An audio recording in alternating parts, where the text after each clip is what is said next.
नमस्कार, जोहार। मैं पूनम और आप देख रहे हैं जोहार झारखंड। चलिए जानते हैं आज की 25 महत्वपूर्ण बड़ी खबरों को। 16वीं किश्त की तिथि जारी। इस दिन सभी महिलाओं के खाते में आएंगे 2500 रुपए। झारखंड सरकार की सबसे लोकप्रिय योजना मैया सम्मान योजना एक बार फिर चर्चा में है। दिवाली से पहले 15वीं किश्त जारी होने के बाद अब सरकार जल्द ही 16वीं किश्त जारी करने जा रही है।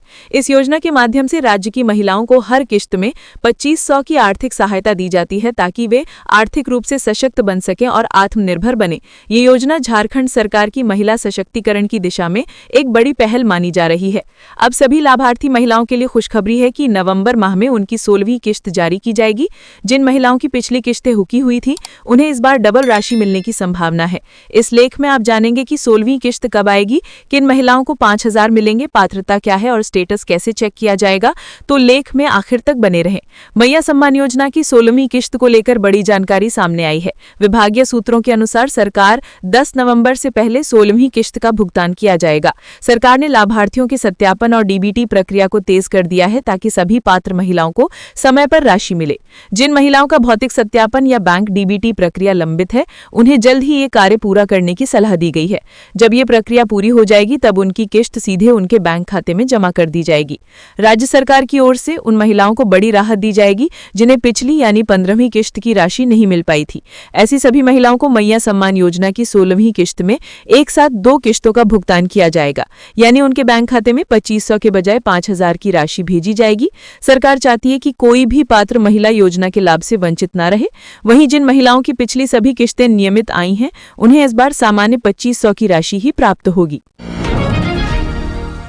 झारखंड स्थापना दिवस पर सीएम हेमंत करेंगे 70 नए विधायक आवासों का उद्घाटन।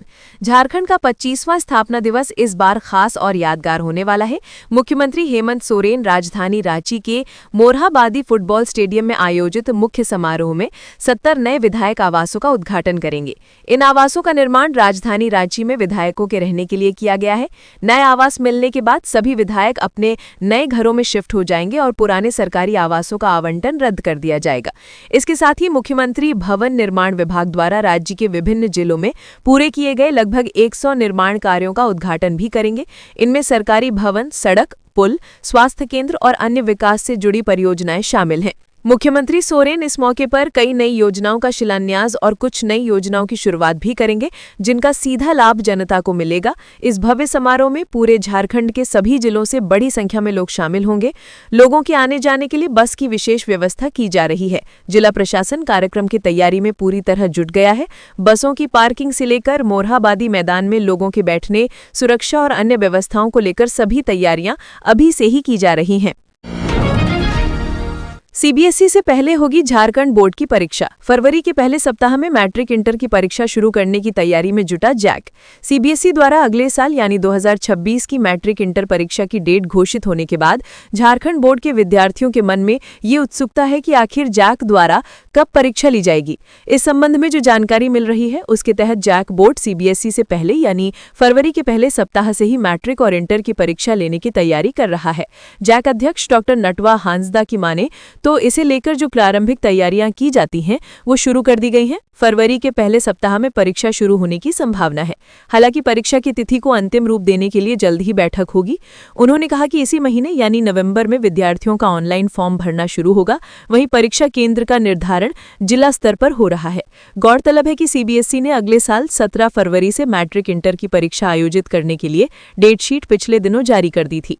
जैक बोर्ड की मैट्रिक 10वीं और इंटरमीडिएट 12वीं की 2025 की परीक्षाएं 11 फरवरी से 3 मार्च 2025 तक आयोजित की गई थी। पहली पाली में सुबह 9:45 बजे से दोपहर 1 बजे तक मैट्रिक की परीक्षा, वहीं दूसरी पाली में दोपहर 2 बजे से शाम 5:15 तक इंटरमीडिएट की परीक्षा हुई थी। जैक से मिली जानकारी के अनुसार दोनों परीक्षाओं में शामिल होने के लिए कुल 7,84,028 विद्यार्थियों ने फॉर्म भरा था। जैक ने इन परीक्षार्थियों के लिए पूरे राज्य भर में 2,086 केंद्र बनाए थे। माध्यमिक के 4,43,000 1,33,890 परीक्षार्थियों की परीक्षा 1,297 केंद्रों पर, जबकि इंटर के 3,50,138 परीक्षार्थियों की परीक्षा 789 केंद्रों पर आयोजित की गई थी। इंटर के तीनों संकायों में से आर्ट्स में सबसे अधिक 2,28,832 विद्यार्थी थे, वहीं साइंस में 99,131 और कॉमर्स में 22,175 विद्यार्थियों ने फॉर्म भरा था। पलामू में केमिकल टैंकर पलटने से चालक की मौत, रिसाव की चपेट में आकर झुलसा। मेदिनीनगर रांची मुख्य मार्ग पर शनिवार सुबह एक भीषण सड़क हादसे में केमिकल टैंकर के चालक की मौत हो गई। हादसा सतबरवा थाना क्षेत्र के दुबिया खाड़ में नेशनल हाईवे 39 पर हुआ। सुबह करीब 4:30 बजे रेहला से टंडवा की ओर जा रहा केमिकल लदा टैंकर अनियंत्रित होकर सड़क से नीचे पलट गया। हादसे के बाद टैंकर से केमिकल का रिसाव होने लगा, जिसकी चपेट में आने से चालक गंभीर रूप से झुलस गया। उसके हाथ पैर में भी गंभीर चोटें आईं।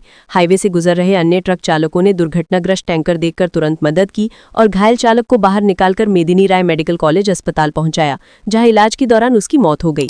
मृतक की पहचान बिहार के मुजफ्फरपुर निवासी रमेश कुमार मेहता 45 वर्ष के रूप में की गई है। सतबरवा थाना प्रभारी विश्वनाथ कुमार राणा ने बताया कि टैंकर तीखे मोड़ पर अनियंत्रित होकर पलट गया था। उन्होंने कहा कि प्राथमिक जांच में नींद की झपकी आने की आशंका जताई जा रही है। घटना की सूचना परिजनों को दे दी गई है। उनके पहुंचने के बाद शव का पोस्टमार्टम कराया जाएगा। 4th ग्रेड में नियुक्ति के लिए नई नियमावली बनी, अगली कैबिनेट में मिल सकती है स्वीकृति। जुलाई 2025 से राज्य में चतुर्थ वर्गीय पदों पर नियुक्ति पर लगी रोक अब जल्द हट जाएगी। फिर से चतुर्थ वर्गीय पदों पर नियुक्ति की प्रक्रिया शुरू होगी।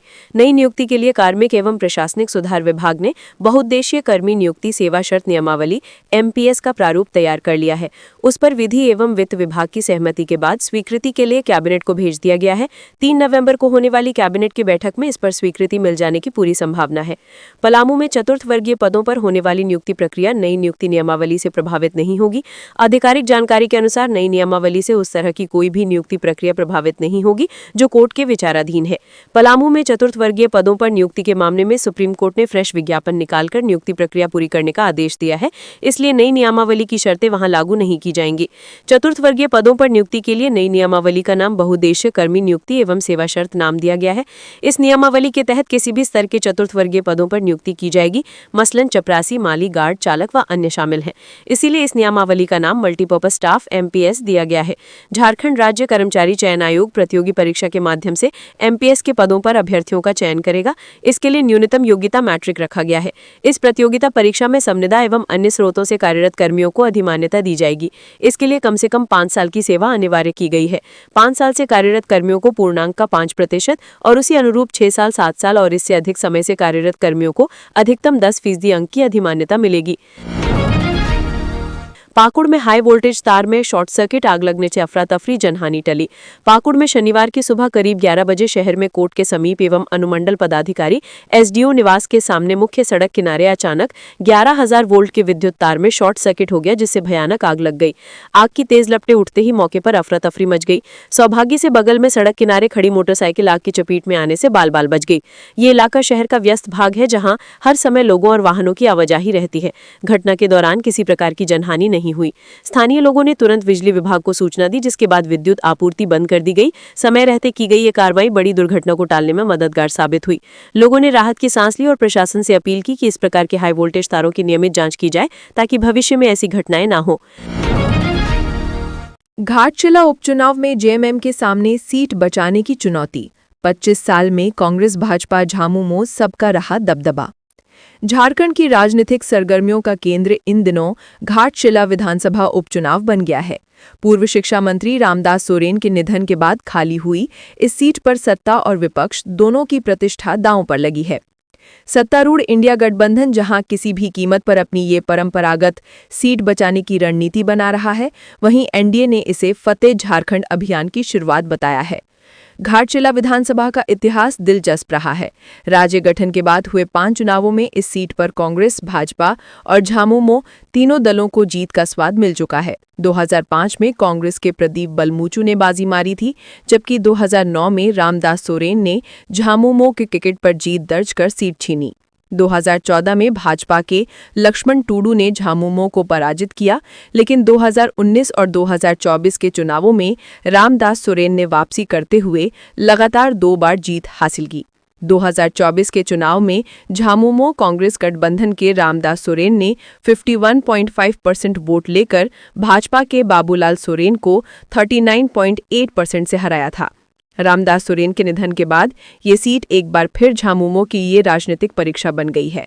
पार्टी जहां दिवंगत नेता की सहानुभूति लहर पर भरोसा जता रही है, वहीं भाजपा ऐसे पूर्व मंत्री के निधन के बाद बनी शून्यता को सत्ता विरोधी लहर में बदलने की कोशिश में है। इस बार मुकाबले को और दिलचस्प बना रही है जयराम महतो की नई पार्टी JKLM, जिसने इलाके में तीसरे मोर्चे की उम्मीदें जगा दी हैं। मुख्यमंत्री हेमंत सोरेन के नेतृत्व में गठित इंडिया गठबंधन सरकार के कार्यकाल में अब तक 6 उपचुनाव हुए हैं, जिनमें दुमका, बेरमो, मधुपुर, मांडर और डुमरी सीटों पर गठबंधन को जीत मिली है, जबकि केवल रामगढ़ में आजसू यानी NDA समर्थित उम्मीदवार विजयी रही। ऐसे में घाटशिला उपचुनाव 7वां उपचुनाव होगा और ये देखना दिलचस्प होगा कि गठबंधन अपनी जीत की श्रृंखला को आगे बढ़ा पाता है या नहीं। GAPC की अपारदर्शिता से अभ्यर्थियों में नाराजगी, सिलेबस और परीक्षा पैटर्न जारी नहीं होने से तैयारी प्रभावित। झारखंड लोक सेवा आयोग GAPC की कार्यप्रणाली को लेकर राज्य भर के अभ्यर्थियों में असंतोष देखा जा रहा है। हाल ही में आयोग द्वारा जारी अधिसूचना में झारखंड एलिजिबिलिटी टेस्ट यानी GAT परीक्षा का क्षेत्रीय भाषा हो कुड़माली, मुंडारी, खड़िया, खोरठा, नागपुरी, पंचपरगनिया सिलेबस सार्वजनिक नहीं किया गया, जिससे अभ्यर्थियों को स्पष्ट दिशा नहीं मिल रही है।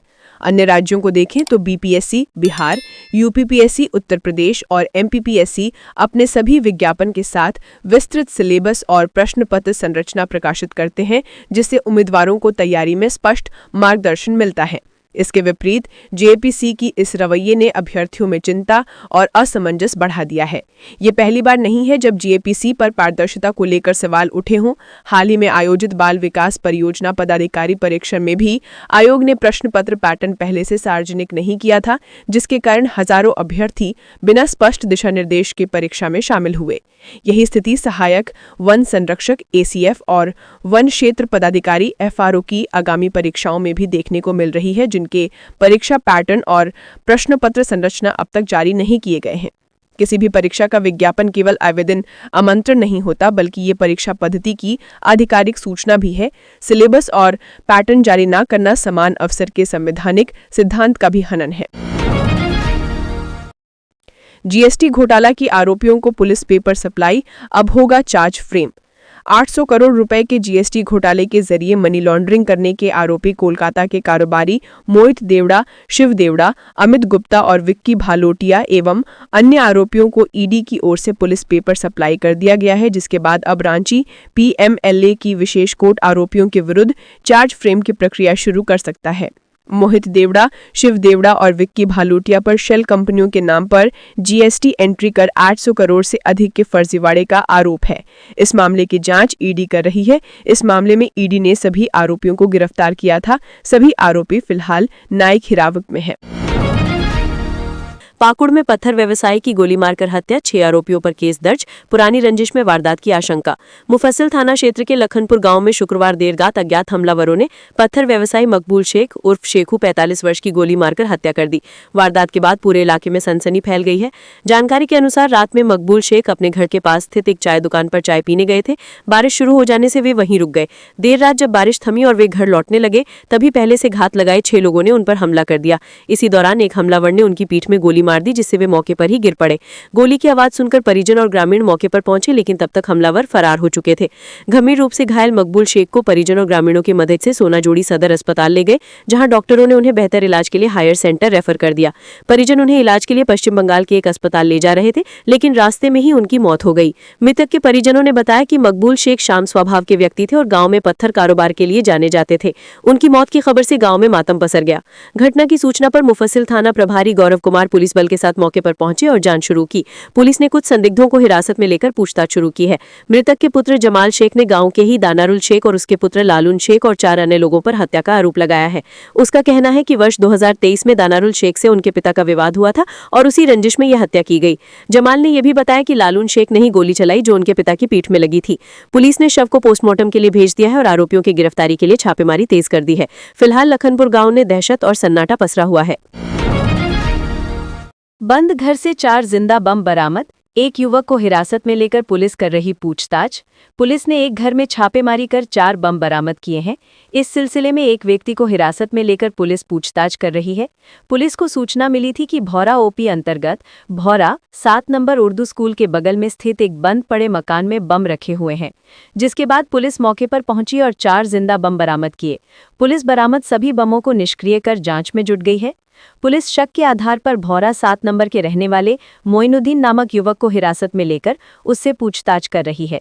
फिलहाल पुलिस ने बरामद बम को पानी में डालकर निष्क्रिय कर दिया है। इधर घटना की सूचना पाकर जोड़ा पोखर सर्कल इंस्पेक्टर आशुतोष कुमार व भौरा ओपी प्रभारी सौरभ सुमन मौके पर पहुंचे और हिरासत में लिए गए युवक से पूछताछ की। पुलिस मामले की गंभीरता से जांच कर रही है, छानबीन कर रही है। युवक बम से किस तरह की घटना को अंजाम देने की फिराक में था, ऐसे कई बिंदुओं पर पुलिस जांच पड़ताल कर रही है। प्राथमिकी दर्ज करने की कार्रवाई की जा रही है। पुलिस पूरे मामले की जांच पड़ताल कर रही है। साहिबगंज में थाने से कुछ दूरी पर जूलस दुकान में 15 लाख की चोरी, व्यापारियों का विरोध प्रदर्शन। साहिबगंज जिले के 3 पहाड़ बाजार में इन दिनों चोरों के हौसले इतने बुलंद हो गए हैं, वे पुलिस थाने से महज 100-150 मीटर की दूरी पर ही बड़ी चोरी की वारदात को अंजाम दे रहे हैं। भगत मोहल्ला स्थित सोनार पट्टी में चंचला जूलस की दुकान को शुक्रवार देर रात निशाना बनाया गया। अज्ञात चोरों ने दुकान से सोने चांदी के आभूषण चोरी करके ले गए। चोरी किए गए आभूषणों की अनुमानित कीमत करीब 15 लाख रुपए बताई जा रही है। प्रत्यक्षदर्शियों के अनुसार चोरी की इस वारदात में 6 से 7 नकाबपोश अपराधी शामिल थे। चोर दुकान का शटर तोड़कर अंदर घुसे। इसके बाद उन्होंने दुकान में रखी लोहे की तिजोरी का ताला तोड़कर उसमें रखे सोने और चांदी के कीमती आभूषण चुरा लिए। दुकानदार अरुण सोनी ने बताया कि वो रोज की तरह दुकान बंद कर घर चले गए थे। देर रात करीब 1:30 बजे उन्हें कुछ लोगों ने फोन पर दुकान के पास संदिग्ध गतिविधि होने की सूचना दी। जब वे अपने परिजनों के साथ मौके पर पहुंचे तब तक चोर हथियार लहराते मौके से फरार हो चुके थे। दुकानदार के अनुसार चोर लगभग 5 किलो चांदी और सोने के गहने लेकर फरार हुए हैं। चोरी गए आभूषणों की अनुमानित कीमत करीब 15 लाख रुपए बताई जा रही है। चोरों ने अपनी पहचान छिपाने के लिए दुकान में लगे सीसीटीवी कैमरे तोड़कर अपने साथ ले गए। घटना की जानकारी मिलते ही 3 पहाड़ थाना प्रभारी MK पांडे दलबल के साथ मौके पर पहुंचे और जांच शुरू की। इधर थाने से इतनी कम दूरी पर हुई इस बड़ी वारदात से स्थानीय व्यापारियों में भारी आक्रोश है। गुस्साए व्यापारियों ने पुलिस की लचर गश्ती व्यवस्था के विरोध में लगभग 1 घंटे तक अपनी दुकानें बंद रखी और सड़क जाम कर विरोध प्रदर्शन किया। पाकुड़ में बेलपहाड़ी खदान विवाद में अजहर इस्लाम के 2 सहयोगी गिरफ्तार। पाकुड़ जिले के हिरणपुर थाना क्षेत्र के बेलपहाड़ी गांव में खदान विवाद को लेकर पुलिस ने बड़ी कार्रवाई की है। खदान संचालक अजहर इस्लाम की यूनिट से जुड़े 2 आरोपियों को गिरफ्तार कर जेल भेज दिया है। ये विवाद पिछले 25 अक्टूबर को पत्थर खदान में भारी विस्फोट से ग्रामीणों के घरों में पत्थर गिरने के बाद शुरू हुआ था। इसमें ग्रामीणों व खदान कर्मियों के बीच मारपीट के बाद फायरिंग भी हुई थी। डीएसपी दयानंद आजाद ने बताया कि विस्फोट के बाद ग्रामीणों का गुस्सा भड़क गया था। जब वे अजहर इस्लाम की क्रशर यूनिट पर पहुंचे तो दोनों पक्षों के बीच झड़प हो गई। आरोप है कि खदान कर्मियों ने ग्रामीणों पर हमला कर दिया और फायरिंग भी की। मामले की गंभीरता को देखते हुए एसपी ने विशेष टीम गठित कर इस मामले में कार्रवाई का आदेश दिया। पुलिस ने इस मामले में खदान मैनेजर उनसारुल शेख व दिलबर हुसैन को गिरफ्तार कर जेल भेज दिया है, जबकि मुख्य आरोपी अजहर इस्लाम और उसके अन्य सहयोगियों की तलाश जारी है। पुलिस ने दावा किया है कि दोषियों को बख्शा नहीं जाएगा। इधर गांव में अभी भी तनाव का माहौल है। ग्रामीणों ने प्रशासन से खदान संचालन पर स्थायी रोक लगाने की मांग की है। शराब घोटाला में तत्कालीन उत्पाद सचिव के घर पर दिए 1.25 करोड़, फिक्स था सबका कमीशन। झारखंड शराब घोटाला में एसीबी की जांच जैसे जैसे आगे बढ़ रही है, वैसे वैसे उत्पाद विभाग में हुए भ्रष्टाचार और वहां पदस्थापित रहे अधिकारियों की करतूत की परत दर परत खुलती जा रही है। एसीबी की जांच में यह हैरान करने वाली जानकारी सामने आई है कि प्रिंट मूल्य से ज्यादा कीमत पर शराब की बिक्री में एक बड़ा सिंडिकेट काम कर रहा था और उत्पाद विभाग का जो अधिकारी इस सिंडिकेट की बात मानने या इसके इशारे पर चलने से इनकार करता था, उसका ट्रांसफर कर दिया जाता था। अधिकारियों के ट्रांसफर के लिए मैन पावर सप्लाई करने वाली कंपनी विजन के अधिकारी पुनीत अग्रवाल नाम के व्यक्ति से उत्पाद सचिव मिलते थे और मनचाहा काम नहीं करने वाले अधिकारियों को किनारे लगा दिया जाता था। जून महीने में कोर्ट में दिए एक बयान में एक अधिकारी ने यह कबूला है कि तत्कालीन उत्पाद सचिव चतरा, जमशेदपुर और हजारीबाग जिले के उत्पाद अधीक्षक प्रिंट रेट से ज्यादा कीमत पर शराब बिक्री करने में रोड़ा बन रहे थे और उन्हें विजन कंपनी की बैंक गारंटी फर्जी होने की भी जानकारी हो गई थी। इसलिए उनका ट्रांसफर दूसरे जिले में करवा दिया गया और उन्हें यह हिदायत भी दी गई थी कि इस काम में बाधा ना बने।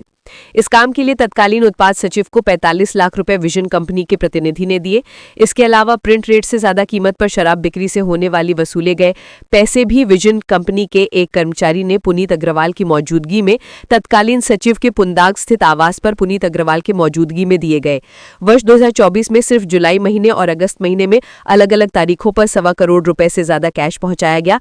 ये पैसा प्रिंट रेट से ज्यादा कीमत पर बेची गई शराब से आए कमीशन का था। कोर्ट में दिए बयान में यह भी बताया गया है कि एक बिल के भुगतान के लिए तत्कालीन उत्पाद सचिव ने मैन पावर सप्लाई कंपनी से 50 लाख रुपए लिए। नीरज कुमार का 164 का ये बयान 5 पेज का है जो कोर्ट में दर्ज करवाया गया है। झारखंड में हत्या और सड़क लूट जैसी वारदातें बढ़ी, चोरी का ग्राफ हुआ कम। झारखंड सीआईडी के द्वारा जारी किए गए आंकड़े ये बता रहे हैं कि झारखंड के विभिन्न जिलों में हत्या और सड़क लूट जैसी वारदातों में इजाफा हुआ है। हालांकि रिपोर्ट ये भी बताती है कि डकैती, चोरी और वाहन चोरी जैसे मामलों में कमी आई है। सीआईडी के द्वारा पिछले वर्ष और इस वर्ष की घटित आपराधिक वारदात के तुलनात्मक अध्ययन के बाद ये आंकड़ा निकाला गया है। साल 2025 के जुलाई और अगस्त महीने में झारखंड में हत्या और अपहरण के मामलों में बढ़ोतरी हुई है। झारखंड सीआईडी की टीम के द्वारा तैयार किए गए आंकड़े इस बात की व्याख्या कर रहे हैं कि राज्य में 2025 जुलाई और अगस्त महीने में अपहरण, हत्या, मार्ग, डकैती और रेप के मामले बढ़ गए हैं। सीआईडी की रिपोर्ट में वर्ष 2025 जुलाई और अगस्त और 2024 के जुलाई अगस्त महीने में दर्ज केस के आंकड़ों की तुलना करने से ये तथ्य निकला है। सीआईडी ने पिछले साल जुलाई और अगस्त महीने में दर्ज हुई एफआईआर और इस वर्ष जुलाई अगस्त में दर्ज हुई एफआईआर का तुलनात्मक विश्लेषण किया है, जिसमें पाया गया है कि झारखंड में 2025 के अगस्त महीने में हत्या की वारदात को लेकर कुल 121 मामले दर्ज किए गए, जबकि जुलाई महीने में यह आंकड़ा 116 का था, जबकि पिछले वर्ष यह आंकड़ा जुलाई महीने में 108 का था। सीआईडी की रिपोर्ट के अनुसार 2 महीनों में हत्या की वारदातों में लगभग 9% की वृद्धि हुई है। वहीं सीआईडी की रिपोर्ट में यह भी बताया गया है कि जुलाई अगस्त महीने में सड़क पर लूटपाट के मामलों में भी बढ़ोतरी हुई है। सीआईडी के आंकड़े बताते हैं कि सड़क पर लूट के मामलों में 50 से लेकर 20% तक वृद्धि हुई है। सीआईडी की रिपोर्ट में यह बताया गया है कि फिरौती के लिए अपहरण के मामलों में क्रमशः 25, 38 और 25% की वृद्धि हुई है। पिछले साल जुलाई अगस्त महीने में जहां 6 कांड सामने आए थे, वहीं इस वर्ष 11 कांड दर्ज हुए हैं। सिर्फ फाइलों में शौचालय निर्माण, धरातल पर 1380 गायब, विभाग की जांच में खुलासा। गढ़वा जिले में पेयजल स्वच्छता विभाग के तहत शौचालय निर्माण योजना में बड़े पैमाने पर भ्रष्टाचार हुआ है। विभाग की जांच में ये बात सामने आई है कि 1 करोड़ 65 लाख रुपए लेने के बावजूद अब तक 1380 शौचालय धरातल पर पता ही नहीं है। पेयजल स्वच्छता विभाग के कार्यपालक अभियंता की जांच रिपोर्ट में ये खुलासा हुआ है। विभाग की ओर से मामले में कार्रवाई शुरू कर दी गई है।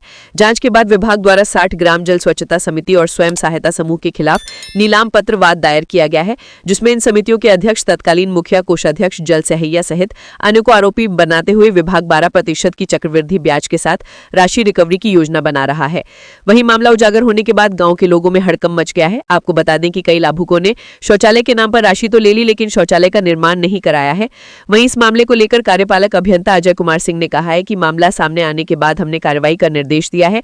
या तो शौचालय धरातल पर दिखे, नहीं तो राशि की रिकवरी अवश्य की जाएगी। उन्होंने कहा कि लाभुकों को उपयोगिता प्रमाण पत्र जमा करने का भी निर्देश दिया जाएगा। सिमडेगा में बोलेरो सवार हथियारबंद चोरों का तांडव, किराना दुकान से नकदी और सामान की चोरी। सिमडेगा जिले के बोलबा प्रखंड के पाले मुंडा डायर ढाड़ में देर रात एक बड़ी चोरी की वारदात सामने आई है।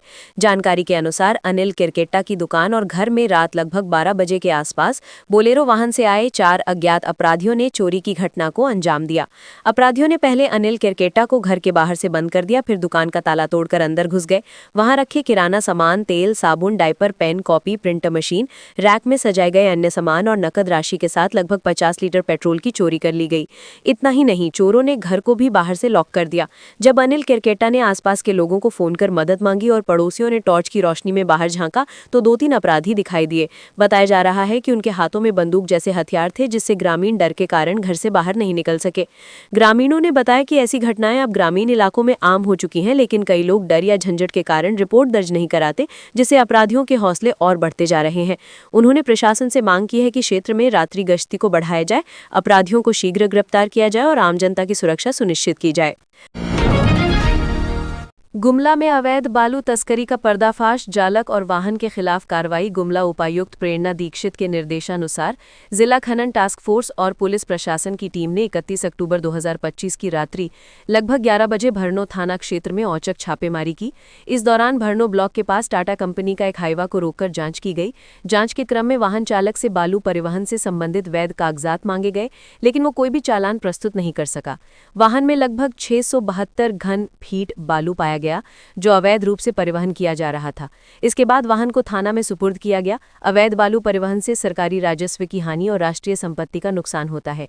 वैध चालान के बिना खनिज परिवहन करना खान एवं खनिज विकास एवं विनियमन अधिनियम 1957 की धारा 4 और 21, झारखंड लघु खनिज नियमावली 2004 के नियम 4 एवं 54 तथा Jharkhand minerals prevention of illegal mining transportation and storage rules 2017 के नियम 7 एवं 9 के तहत दंडनीय अपराध है। उक्त अवैध बालू परिवहन में संलिप्त हाईवा के मालिक और चालक के खिलाफ झारखंड लघु खनिज नियमावली 2004, Jharkhand minerals prevention of illegal mining transportation and storage rules 2017 एवं संबंधित अन्य धाराओं के अंतर्गत प्राथमिकी दर्ज कर कानूनी कार्रवाई की जा रही है। सऊदी अरब में फायरिंग की चपेट में आया गिरिडीह का युवक, इलाज के दौरान मौत। सऊदी अरब के जेद्दा शहर में हुई फायरिंग में गिरिडीह जिले के एक प्रवासी युवक की मौत हो गई। घटना 16 अक्टूबर की बताई जा रही है, जब जेद्दा में पुलिस और अपराधियों के बीच मुठभेड़ चल रही थी। इसी दौरान डुमरी प्रखंड निवासी विजय कुमार महतो अनजाने में गोलीबारी की चपेट में आ गए। गोली लगने के बाद गंभीर रूप से घायल विजय को अस्पताल में भर्ती कराया गया, जहां 24 अक्टूबर को इलाज के दौरान उनकी मौत हो गई। विजय एक निजी कंपनी के ट्रांसमिशन लाइन प्रोजेक्ट में काम कर रहे थे। घटना के तुरंत बाद विजय ने अपनी पत्नी बसंती देवी को व्हाट्सएप पर आखिरी वॉइस नोट भेजा था। उस संदेश में उसने बताया था कि वो गोलीबारी में फंस गया है और गंभीर रूप से घायल है। ये सुनते ही बसंती देवी ने परिजनों को सूचना दी। करीब 9 महीने पहले विजय रोजगार की तलाश में सऊदी अरब गए थे। परिवार को उम्मीद थी कि वो स्वस्थ होकर लौट आएंगे, लेकिन 24 अक्टूबर को कंपनी की ओर से आए फोन कॉल ने उनकी सारी उम्मीदें तोड़ दी। फोन पर बताया गया कि विजय अब इस दुनिया में नहीं रहे। बसंती देवी के अनुसार विजय 31 दिसंबर 2023 को घर से सऊदी अरब के लिए रवाना हुए थे। जिस दिन उन्हें गोली लगी उसी दिन उन्होंने आखिरी बार परिवार से बात की थी। विजय के पिता सूर्यनारायण महतो ने बताया कि उनके 2 बेटे सऊदी अरब में काम करते हैं और विजय दूसरी बार वहां नौकरी के लिए गया था। उनका कहना है कि विजय के सुपरवाइजर ने ही उसे उस इलाके में भेजा था जहां पुलिस और अपराधियों के बीच मुठभेड़ चल रही थी। उन्होंने सरकार और कंपनी से मुआवजे और बेटे के पार्थिव शरीर को जल्द भारत लाने की मांग की, ताकि गांव में अंतिम संस्कार किया जा सके। 3 से 10 नवंबर तक होगा लोहरदग्गा प्रीमियर लीग का आयोजन। राष्ट्रीय और अंतर्राष्ट्रीय खिलाड़ी होंगे शामिल। लोहरदग्गा जिले में फुटबॉल खेल को बढ़ावा देने के उद्देश्य से सांसद एवं जिला फुटबॉल संघ के अध्यक्ष सुखदेव भगत द्वारा लोहरदग्गा प्रीमियर लीग 2025 का आयोजन किया जा रहा है। ये टूर्नामेंट जिला फुटबॉल संघ के बैनर तले नदिया ग्राउंड में 3 नवंबर से 10 नवंबर तक आयोजित होगा। इस लीग में राष्ट्रीय और अंतर्राष्ट्रीय फुटबॉल खिलाड़ियों के साथ साथ स्थानीय प्रतिभाशाली खिलाड़ी भी हिस्सा लेंगे। टूर्नामेंट में विदेशी खिलाड़ियों की मौजूदगी लोगों के लिए खास आकर्षण का केंद्र होगी। शनिवार को सांसद सुखदेव भगत ने नदिया ग्राउंड पहुंचकर तैयारियों का जायजा लिया। उन्होंने खिलाड़ियों की सुविधाओं और दर्शकों की व्यवस्था का निरीक्षण करते हुए मैदान की स्थिति को भी परखा। उन्होंने कहा कि टूर्नामेंट का आयोजन फीफा के नियमों के अनुसार किया जाएगा, ताकि खिलाड़ियों को अंतर्राष्ट्रीय स्तर का अनुभव मिल सके। लोहरदग्गा जिले के सभी प्रखंडों के नाम पर कुल 8 टीमों का गठन किया गया है। प्रत्येक टीम में स्थानीय, राष्ट्रीय और विदेशी खिलाड़ी शामिल होंगे। साथ ही अनुभवी कोच खिलाड़ियों को प्रशिक्षण देंगे, जिससे उन्हें अंतर्राष्ट्रीय खेलों की बारीकियां सीखने और आगे बढ़ने का अवसर मिलेगा। सांसद सुखदेव भगत ने कहा कि इस आयोजन का उद्देश्य जिले के युवाओं को फुटबॉल के क्षेत्र में प्रोत्साहित करना और उन्हें बड़े मंच तक पहुंचाने का अवसर प्रदान करना है। पाकुड़ में खाद्य सुरक्षा टीम ने बेकरी और दुकानों का किया औचक निरीक्षण, नियमों के उल्लंघन पर चेतावनी। पाकुड़ उपायुक्त मनीष कुमार के निर्देशानुसार खाद्य सुरक्षा विभाग की टीम ने चांदपुर स्थित बेकरी यूनिटों तथा पाकुड़ नगर क्षेत्र की मेडिकल और किराना दुकानों का औचक निरीक्षण किया। निरीक्षण के दौरान स्वच्छता, खाद्य गुणवत्ता और लाइसेंस संबंधी मानकों की गहन जांच की गई। टीम ने पीयू बेकरी, रामचंद्र दास, निजुम दास, धीरेन्द्र साह, चांदपुर में स्वच्छता और रखरखाव में कमियां पाईं। बेकरी संचालकों को चेतावनी देते हुए नोटिस जारी किया गया और निर्देश दिया गया कि बेकरी आइटम तैयार करते समय स्वच्छता का विशेष ध्यान रखा जाए तथा मैदा, चीनी और कलर जैसी खाद्य सामग्री उच्च गुणवत्ता की हो। साथ ही बेकरी संचालकों के पास FSSAI फूड रजिस्ट्रेशन नहीं होने पर इसे 1 सप्ताह के भीतर प्राप्त करने का निर्देश दिया गया। अनुपालन न होने पर खाद्य सुरक्षा और मानक अधिनियम 2006 के तहत आर्थिक दंड सहित विधिक कार्रवाई की चेतावनी दी गई। पाकुड़ शहर स्थित Apollo medical agency Bharat medical और वेलनेस प्लस में वैध फूड लाइसेंस पाया गया। टीम ने सभी दुकानों को निर्देश दिया कि कोई भी एक्सपायर्ड फूड आइटम ना रखा जाए और फूड लाइसेंस काउंटर पर प्रदर्शित हो। भगत मेडिकल को अपडेटेड फूड लाइसेंस लेने का निर्देश दिया गया, जबकि गांधी चौक स्थित पतंजलि स्टोर को 7 दिनों के भीतर फूड लाइसेंस प्राप्त करने का नोटिस जारी किया गया। खाद्य सुरक्षा पदाधिकारी मनोज कुमार ने कहा, जिले में खाद्य सामग्री की गुणवत्ता और स्वच्छता पर किसी भी प्रकार की लापरवाही बर्दाश्त नहीं की जाएगी। सभी प्रतिष्ठानों को सुनिश्चित करना होगा कि वे खाद्य सुरक्षा मानकों का पूर्णतः पालन करें। नियमों का उल्लंघन करने वालों पर कठोर कार्यवाही की जाएगी। सड़क हादसे में 4 साल की बच्ची की मौत, ग्रामीणों ने शव रखकर सड़क जाम किया। लिट्टीपाड़ा थाना क्षेत्र के कालाझोर के पास 22 अक्टूबर की शाम हुए सड़क हादसे में घायल हुई बच्ची सीमा मुर्मू ने गुरुवार को इलाज के दौरान दम तोड़ दिया। उसका इलाज पश्चिम बंगाल के जंगीपुर स्थित बासमती अस्पताल में चल रहा था। शुक्रवार सुबह जैसे ही शव गांव पहुंचा, पूरे गांव में मातम छा गया। दुख और आक्रोश से भरे ग्रामीणों ने शुक्रवार दोपहर करीब 1:30 बजे लिट्टीपाड़ा अमड़ापाड़ा मुख्य सड़क पर सूरज बेड़ा के पास शव रखकर सड़क जाम कर दिया। ग्रामीण मृतका के परिजन को मुआवजा देने और सड़क पर स्पीड ब्रेकर लगाने की मांग पर अड़े थे। सूचना मिलते ही पुलिस, स्थानीय मुखिया और बीडीओ के प्रतिनिधि मौके पर पहुंचे और ग्रामीणों को समझाने बुझाने का प्रयास किया। काफी मशक्कत के बाद बीडीओ के आदेश पर मृतका के परिजन को तत्काल 15,000 रुपए की सहायता राशि देने और सड़क पर जल्द स्पीड ब्रेकर लगाने का आश्वासन दिया गया। इसके बाद ग्रामीणों ने शाम करीब 4 बजे जाम समाप्त किया। लगभग 2.5 घंटे तक चले इस सड़क जाम के कारण सड़क के दोनों ओर वाहनों की लंबी कतारें लग गई और यात्रियों को भारी परेशानी का सामना करना पड़ा। गौरतलब है कि 22 अक्टूबर की रात सूरजबेड़ा गांव निवासी मिखाइल मुर्मू, उनकी पत्नी साजोनी बास्की और बेटी सीमा मुर्मू अमड़ापाड़ा के पाड़ेरकोला हटिया से घर लौट रहे थे। इसी दौरान विपरीत दिशा से आ रही पश्चिम बंगाल निवासी अली हमीम की बाइक से आमने सामने टक्कर हो गई। इस हादसे में तीनों गंभीर रूप से घायल हो गए थे। ग्रामीणों की मदद से घायलों को लिट्टीपाड़ा लाया गया था, जहां से उन्हें बेहतर इलाज के लिए रेफर किया गया। इलाज के दौरान सीमा की मौत हो गई, जबकि उसके माता पिता का इलाज अभी भी जारी है। 3 सीमावर्ती गांव का डाक पता बदलकर पश्चिम बंगाल में शामिल, ग्रामीणों की लंबे समय की मांग हुई पूरी। डोमदाह, काशीडंगाल और धाननगुड़ी पश्चिम बंगाल की पश्चिमी सीमा पर झारखंड से सटे सालनपुर प्रखंड के 3 गांव अब पश्चिम बंगाल डाकघर के अधीन आ गए हैं। इन गांवों का डाक पता पहले झारखंड के मेहजाम सब पोस्ट ऑफिस में था, जबकि ये भौगोलिक रूप से पश्चिम बंगाल में स्थित है। 258 साल पुरानी भारत की डाक सेवा व्यवस्था में ये बदलाव हुआ है। अब से ये गांव पश्चिम बंगाल के हिंदुस्तान केबल्स डाकघर के अधीन रहेंगे। हिंदुस्तान केबल्स के पोस्ट मास्टर सुजीत दास और जिमारी उप डाकघर के सहायक शाखा पोस्ट मास्टर ने बताया कि इन गांवों में सितंबर से डाक सेवाएं शुरू कर दी गई हैं। सहायक डाक अधीक्षक सम्राट सेन गुप्ता ने बताया कि तत्काल पोस्ट मास्टर जनरल के मौखिक अनुरोध पर यह सेवा शुरू की गई है और कुछ ही दिनों में इसके लिए सरकारी आदेश भी जारी होगा। पश्चिम बर्धमान जिले के इन 3 गांवों में लगभग 650 लोग रहते हैं। पहले मेहजाम डाकघर के अधीन होने के कारण पत्र, दस्तावेज, नियुक्ति पत्र, भर्ती परीक्षा पत्र, चिकित्सा दस्तावेज और सरकारी दस्तावेजों के वितरण में अक्सर देरी होती थी। समय पर डाक न मिलने के कारण ग्रामीणों को कठिनाइयों का सामना करना पड़ता था और कई ग्रामीणों ने मेहजाम में ही खाते खोल लिए थे। इससे पश्चिम बंगाल को भी राजस्व का नुकसान हो रहा था। इरफान अंसारी ने शेख भिखारी मेडिकल कॉलेज अस्पताल का किया औचक निरीक्षण, अव्यवस्था पर अधिकारियों को लगाई फटकार। झारखंड के स्वास्थ्य मंत्री डॉक्टर इरफान अंसारी शनिवार को अचानक शेख भिखारी मेडिकल कॉलेज अस्पताल हजारीबाग पहुंचे। उन्होंने अस्पताल के विभिन्न वार्ड, ब्लड बैंक, इमरजेंसी, दवा वितरण कक्ष और ओपीडी का बारीकी से निरीक्षण किया। निरीक्षण के दौरान कई स्थानों पर अव्यवस्था और लापरवाही देखी गई, जिस पर मंत्री ने नाराजगी जाहिर की। मंत्री डॉक्टर अंसारी ने अस्पताल के सुपरिटेंडेंट और सिविल सर्जन को फटकार लगाते हुए कहा कि मरीजों के इलाज में किसी भी तरह की लापरवाही बर्दाश्त नहीं की जाएगी। उन्होंने ये भी स्पष्ट किया कि राज्य सरकार लगातार स्वास्थ्य सेवाओं को मजबूत करने के लिए प्रयासरत है, लेकिन यदि जिलों के अधिकारी और कर्मचारी समय पर सुधार नहीं करेंगे तो कार्रवाई अनिवार्य है। निरीक्षण के दौरान मंत्री ने अस्पताल परिसर की पार्किंग व्यवस्था पर भी असंतोष जताया। उन्होंने कहा, अस्पताल आने वाले मरीज और उनके परिजनों को पार्किंग की उचित सुविधा मिलनी चाहिए। तुरंत साफ सुथरी और व्यवस्थित पार्किंग की व्यवस्था करवाई जाए। ब्लड बैंक का निरीक्षण करते हुए मंत्री ने पाया कि कई मशीनें पुरानी और अनुपयोगी हो चुकी हैं। इस पर उन्होंने अधिकारियों को फटकार लगाते हुए कहा कि हजारीबाग ब्लड बैंक में कई उपकरण पुराने हो चुके हैं जिन्हें बदलने की आवश्यकता है। जल्द ही नई तकनीक की अत्याधुनिक मशीनें लगाई जाएंगी ताकि ब्लड बैंक की कार्यक्षमता बेहतर हो सके। निरीक्षण के दौरान स्थानीय लोगों ने मंत्री से शेख भिखारी की प्रतिमा लगाने की मांग की। इस पर डॉक्टर अंसारी ने कहा, क्या मुस्लिमों की प्रतिमा लगती है, लेकिन यदि जनता की ये मांग है तो सरकार इस पर विचार करेगी, संबंधित विभाग से बात की जाएगी। मीडिया द्वारा जब उनसे एसीबी के रडार पर हजारीबाग के विधायक प्रदीप प्रसाद से जुड़े सवाल पूछे गए तो स्वास्थ्य मंत्री ने इसे टालते हुए कहा कि मैं आज यहाँ किसी नेगेटिव बात के लिए नहीं आया हूँ। मेरा उद्देश्य केवल अस्पताल की स्थिति देखना और उसे बेहतर बनाना है। इसी दौरान पत्रकारों ने जब उनसे बिहार विधानसभा चुनाव में झारखंड मुक्ति मोर्चा को महागठबंधन में जगह नहीं मिलने को लेकर सवाल किया तो उन्होंने कहा कि ये राजनीतिक विषय है। चुनाव समाप्त होने के बाद पार्टी की बैठक बुलाकर इस पर विचार विमर्श किया जाएगा। तो ये थी आज की झारखंड की महत्वपूर्ण बड़ी खबरें। अगर आप इसी तरह झारखंड के हर छोटी से बड़ी खबर की जानकारी पाना चाहते हैं तो आप हमारे चैनल को सब्सक्राइब करके रखें। तो हमें दीजिए इजाजत, फिर मिलते हैं अगली न्यूज में। धन्यवाद।